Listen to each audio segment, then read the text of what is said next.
بسم اللہ الرحمن الرحیم۔ السلام علیکم ورحمۃ اللہ وبرکاتہ۔ ناظرین، امید کرتا ہوں آپ سب لوگ خیر و عافیت سے ہوں گے۔ محترم ناظرین، آج کی اس ویڈیو میں ہم حضور نبی کریم صلی اللہ علیہ وسلم کے والد محترم حضرت عبداللہ رضی اللہ تعالیٰ عنہ اور 100 اونٹوں کی قربانی کا واقعہ بیان کرنے والے ہیں۔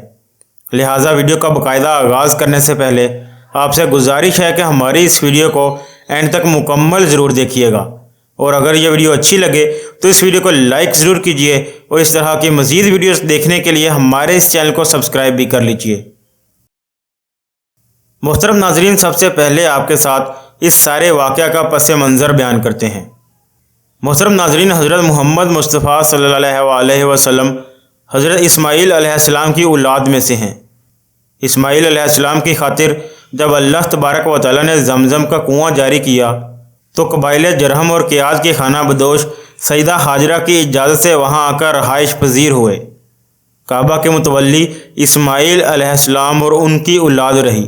ایک عرصہ کے بعد بنو جرہم اور سیدنا اسماعیل علیہ السلام کی اولاد میں کعبہ کی تولیت کے سلسلے میں جھگڑا ہوا، تو کعبے کی خدمت اور تولیت اولاد اسماعیل اور بنو جرہم میں تقسیم ہو گئی، اور اس کے بعد جب بنو خزاع نے لڑ کر مکے پر قبضہ کیا تو ایک مدت تک کعبے کی تولیت بھی ان کے پاس رہی، لیکن بنو اسماعیل برحل مکے ہی میں رہے۔ ان کے ایک فرد کلاب نے شمالی عرب میں قبیلہ خزاع میں شادی کی، اس سے کسا پیدا ہوئے۔ وہ جوان ہو کر اپنے قبیلے میں واپس آ گئے۔ خسر کی وفات کے بعد کسا نے اپنے نونہال کی مدد سے بنو خزاع کو مجبور کیا کہ وہ شہر چھوڑ کر مضافات میں جا بسیں۔ بنو خزاع کے سردار نے کعبے کے قیمتی چڑھاؤ زمزم کے کنویں میں ڈال کر اس کو پھاڑ دیا اور کنواں غائب ہو گیا۔ پھر کسا کو بہت بڑا اقتدار حاصل ہوا، اس کی اولاد پھلی پھولی اور اسے قوم کا بہت بڑا سردار تسلیم کیا گیا۔ کسا نے مکے میں ایک شہری مملکت کا آغاز کیا۔ وہاں دارالحدود یعنی پارلیمنٹ اور ٹیکس کے نئے محکمے قائم کیے گئے، لیکن وفات کے وقت حکومت اپنے بچوں میں تقسیم کر دی۔ کسی کو کعبے کی رکھوالی سونپی، کسی کو چابی دی، کسی کو فوج کی قیادت، تو کسی کو ٹیکس کا حساب کتاب سونپا۔ بعد کی نسلوں میں انتظامات کی مزید تقسیم در تقسیم ہوئی۔ آغاز اسلام کے وقت وہاں 10 سرداروں کی ایک مجلس کار فرما نظر آتی تھی۔ کسا کے 4 بیٹے تھے، ان میں عبد المناف بڑے نامور اور صاحب عزت تھے۔ عبد المناف کے بھی 4 بیٹے تھے، ان میں ہاشم شہرت میں سبقت لے گئے۔ ہاشم آپ صلی اللہ علیہ وسلم کے پردادا تھے۔ بہت دولت مند ہونے کے ساتھ ساتھ سخاوت، مروت اور احسان میں بھی بے مثال تھے۔ ہاشم کہلانے کی وجہ یہ تھی کہ ان کے عہد میں ایک مرتبہ مکہ مکرمہ میں قحط پڑ گیا۔ یہ فلسطین گئے اور اونٹوں پر آٹے کی بہت سی بوریاں لاد لائے، بہت سے اونٹ ذبح کیے، ان کا شوربہ تیار کیا اور روٹیاں پکوائیں۔ ان روٹیوں کو شوربے میں بھگو کر اہل شہر کو کھلاتے رہے۔ عرب اس کھانے کو حشیم اور سریت کہتے ہیں۔ یہ سلسلہ ایک مدت تک جاری رہا، اسی وجہ سے ان کا نام ہاشم پڑ گیا۔ وہ حاجیوں کی خدمت اور مہمان نوازی میں بھی بڑھ چڑھ کر حصہ لیتے تھے۔ اسی سخاوت اور فیاضی سے ہاشم کا نام پورے عرب میں مشہور ہو گیا۔ ذاتی اثر و رسوخ اور وجاہت کی وجہ سے ان کی دوسرے ممالک کے اقتداروں میں بھی رسائی تھی۔ انہوں نے ہی سب سے پہلے یہ دستور جاری کیا کہ سال میں 2 مرتبہ تجارتی قافلے روانہ ہوا کریں، موسم گرما میں شام کی طرف اور موسم سرما میں یمن کی طرف۔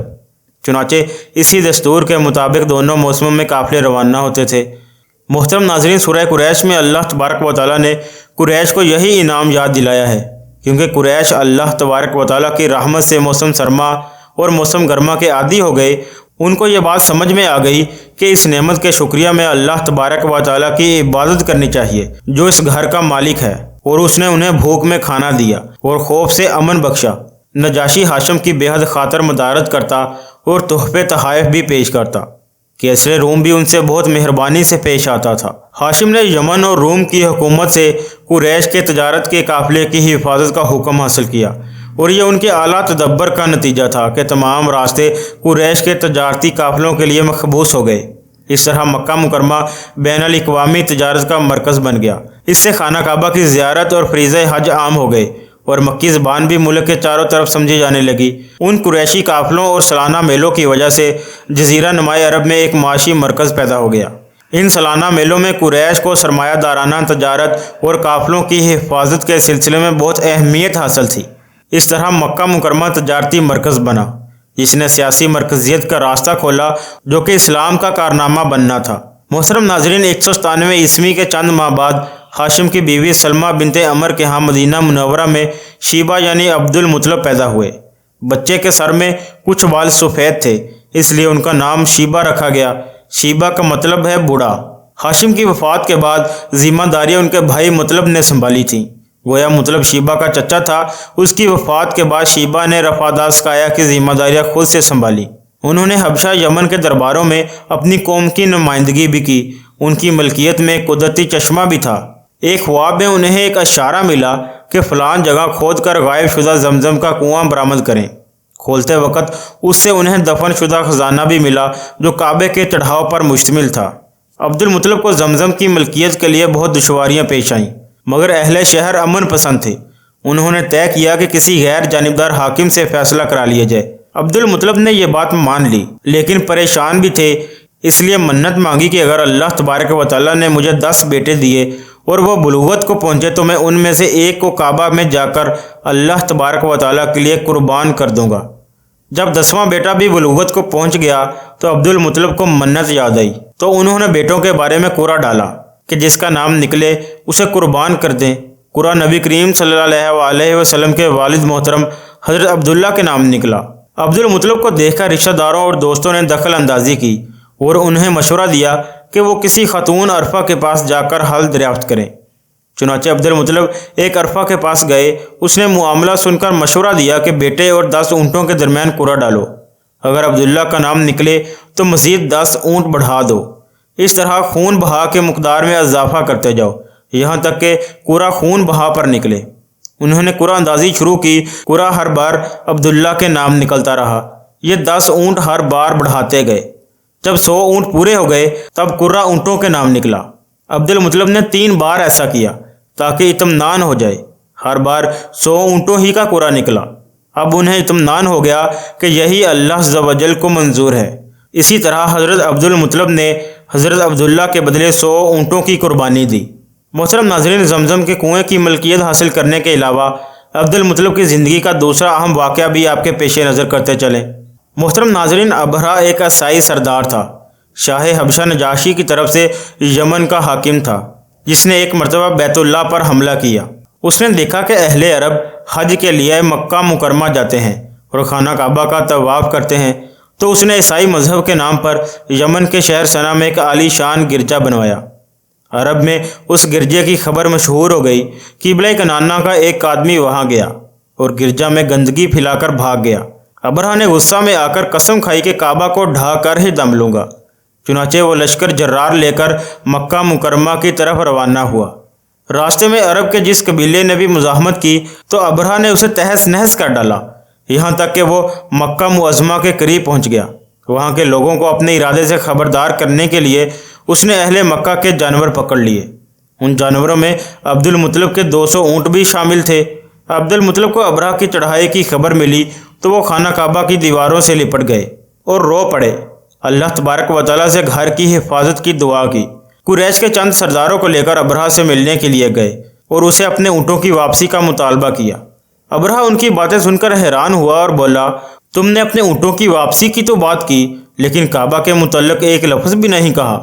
میں تو یہاں کعبہ کو ڈھانے کے لیے آیا ہوں۔ عبد المطلب نے جواب دیا، اونٹ میری ملکیت ہیں، اس لیے ان کی رہائی کے لیے چلا آیا۔ کعبے کا مالک تو اللہ تبارک و تعالیٰ ہے جو اپنے گھر کو بچانے کی پوری طاقت رکھتا ہے۔ ابرہہ نے ان اونٹوں کی واپسی کا حکم دے دیا۔ یہ اپنے اونٹ لے کر مکہ معظمہ واپس آ گئے۔ 60-70 ہزار کا لشکر تھا اور اس میں 9 یا 13 ہاتھی تھے۔ اس لشکر نے آ کر مکے پر چڑھائی کی۔ محترم ناظرین، لشکر مکہ کے نزدیک پہنچا تو محمود نامی ہاتھی نے مکے میں داخل ہونے سے انکار کر دیا اور وہیں پر بیٹھ گیا۔ ایسے میں اچانک بحر کلزم کی طرف سے پرندوں کا ٹڈی دال آیا۔ ان کے پنجوں اور چونچوں میں کنکریاں تھیں۔ جن سپاہیوں پر وہ کنکریاں پڑتی ان کے اعضاء کٹنا شروع ہو جاتے۔ ان کنکریوں کے گرنے سے ابرہہ کی فوج اور ہاتھیوں کا جو حشر ہوا وہ بلا شبہ تاریخ عالم کا ایک حیرت ناک واقعہ ہے۔ محترم ناظرین، خود ابرہہ مشکل سے گرتا پڑتا صنعا تک پہنچا اور نہایت دردناک عذاب میں گرفتار ہو کر یمن میں مرا۔ عرب کے ہاں اس سال کو عام الفیل کہتے ہیں۔ ایک مدت تک یہی تقویمی سال شمار ہوتا رہا۔ محترم ناظرین، قرآن کریم میں یہ واقعہ سورہ فیل میں بیان ہوا، جس کا ترجمہ کچھ یوں ہے: کیا تم نے نہیں دیکھا تمہارے پروردگار نے ہاتھی والوں کے ساتھ کیا سلوک کیا؟ کیا اس نے ان کی تدبیر کو عقارب نہیں کر دیا اور ان پر پرندوں کے جھنڈ بھیج دیے جو ان پر پکی ہوئی مٹی کے پتھر پھینک رہے تھے، پھر ان کا یہ حال کر دیا جیسے جانوروں کا کھایا ہوا بھوسا۔ محترم ناظرین، اس طرح اللہ تبارک و تعالیٰ نے ابرہہ اور اس کی فوج سے خانہ کعبہ کو محفوظ رکھا، اور آج تک اللہ تبارک و تعالیٰ نے خانہ کعبہ کو اپنی حفاظت میں رکھا ہوا ہے۔ محترم ناظرین، آج کی ویڈیو کے لیے اتنا ہی۔ اگر یہ ویڈیو اچھی لگے تو اس ویڈیو کو لائک کیجئے اور اس چینل کو سبسکرائب کیجئے تاکہ اس طرح کی مزید اسلامی معلوماتی ویڈیوز آپ تک بروقت پہنچ سکے۔ آپ کو ہماری ویڈیوز کیسی لگتی ہیں اس کا اظہار کومنٹ باکس میں ضرور دیجیے گا۔ ملتے ہیں کسی اگلی ویڈیو میں، تب تک کے لیے اپنا اور اپنے پیاروں کا بہت سارا خیال رکھیے گا۔ اللہ حافظ۔